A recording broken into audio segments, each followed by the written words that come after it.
GrandMA3 tips and tricks. Today a fast position from phaser. Christian Jackson shows us in his video recording movement look as position how we can store position from a running effects on MA2. Link to his video in the description. This works great for MA2 but not for MA3. In this video I will show you how to do this with MA3.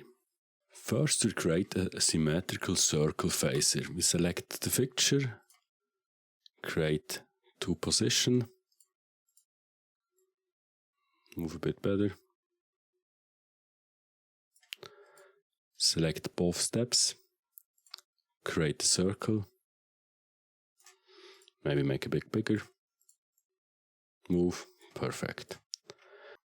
With GrandMA3 we select only the second part with block of 5, next one.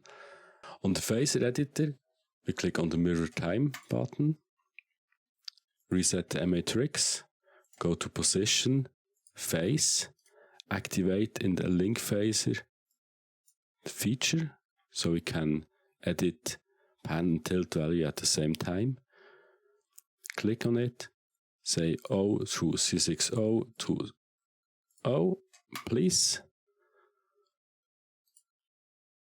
Store this on an empty fader. Clear. So we have stored a symmetrical CirclePhaser. We edit the sequence, add another master fader.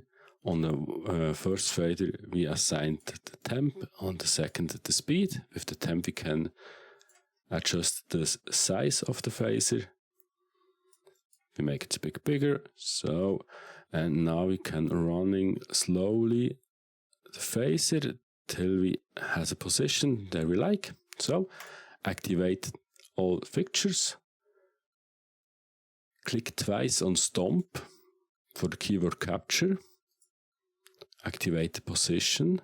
On the fixture window we can see its captured position value, the absolute and the relative one. I don't know why.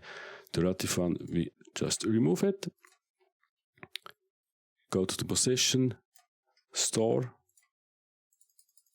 clear, make another position like this, select all spots, twice on stomp, activate position, remove the relative values, store,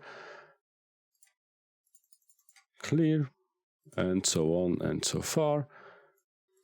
Activate fixture, twice on stomp, click on position, remove the relative values, go to position and store another position. So go to clear, deactivate the sequence, select the spots, 1 position, 2 position, 3 position, and that's in just seconds. And this is exactly how we quickly store position in seconds, like Christian Jackson on MA2. Have you any questions or inputs? Let me know in the comments below. If you enjoyed this video, then hit the like button and subscribe to my channel if you haven't already. My name is Roger and see you next time.